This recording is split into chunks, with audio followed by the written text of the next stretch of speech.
Clucky the silly chicken. In a peaceful farm nestled between rolling green hills, lived a chicken named Clucky. But Clucky wasn't like the other chickens. He was known far and wide for being the silliest chicken on the farm. One sunny morning, while all the chickens were busy scratching the ground for seeds, Clucky decided he was bored. "I'm tired of just pecking at the ground," he clucked to himself. "I'm going on an adventure." So, off Clucky went, wobbling out of the barnyard and straight into Farmer Brown's kitchen. There, he spotted a shiny pot sitting on the counter. Clucky, in his silliness, thought it was a giant shiny egg. "Oh my feathers! Look at this enormous egg. It must be mine," he declared.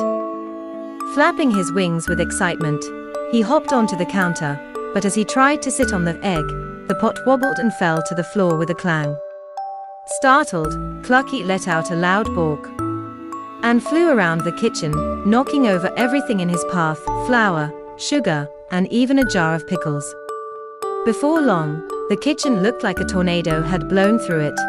Hearing all the noise, Farmer Brown rushed in, only to find Clucky covered in flour, sitting on the spilled pickles, clucking happily as if nothing was wrong. "Oh Clucky, you silly chicken," laughed the farmer. "That's not an egg. That's my soup pot." Clucky tilted his head and let out a proud little cluck, as if to say, "I knew that all along." From that day on, Clucky's silly adventures became the talk of the farm. Every animal had a favorite Clucky story to tell, and though he was a bit of a troublemaker, everyone loved him for his funny antics, and Clucky, he just kept being his silly self, always ready for the next misadventure.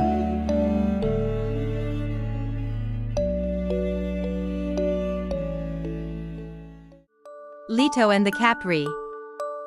In a quiet village at the edge of a vast forest, there was a legend of a Kapre, a towering giant with dark skin and glowing red eyes who watched over the woods.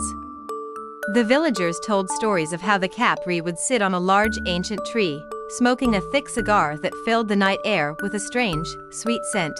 One day, a young boy named Pedro, curious about the stories, ventured into the forest. He wasn't afraid of the Kapre.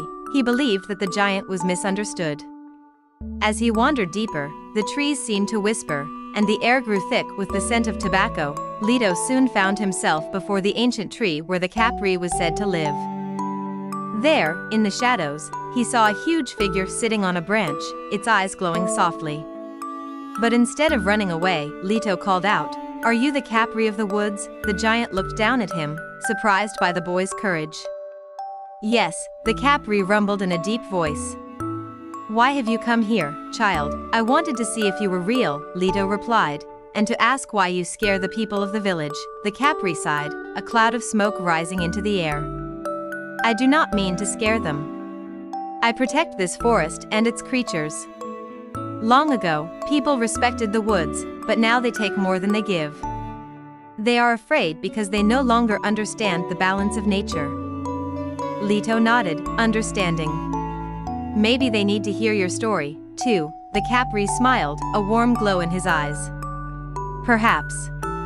But they must also learn to listen." Pedro promised to share what he had learned.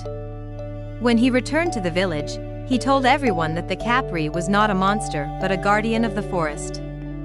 From that day on, the villagers began to take care of the woods, and though the Kapre remained a shadow in the trees, the forest thrived under his watchful eyes.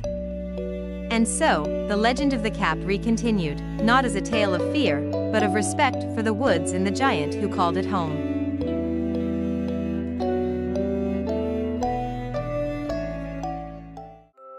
The Ghost in the Toy Shop. In a small town at the end of Maple Street stood a little toy shop called Mr. Button's Toy World. It was full of dolls that danced, cars that zoomed, and teddy bears that smiled all day. But every night, strange things happened. Toys would tumble off shelves, tiny bells would jingle, and the rocking horse would sway by itself. "Ah, a ghost!" cried Mr. Button one night when he heard a loud clatter. He grabbed a flashlight and tiptoed through the aisles. "Who's there?" he whispered, his knees shaking. The flashlight beam flickered over a pile of building blocks, then something tiny scurried by. "Boo!" squeaked a little voice.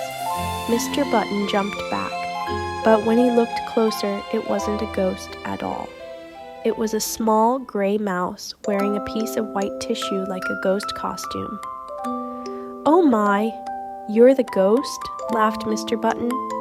The mouse nodded shyly. "I didn't mean to scare anyone. I just like playing with the toys at night." Mr. Button smiled kindly. "You're not scary, you're clever. How about we make you the toy shop's helper instead?" From that night on, the ghost mouse became Milo the toy mouse, the shop's tiniest helper, and every morning the toys were perfectly arranged because the ghost in the toy shop wasn't haunting anymore. He was helping. The end.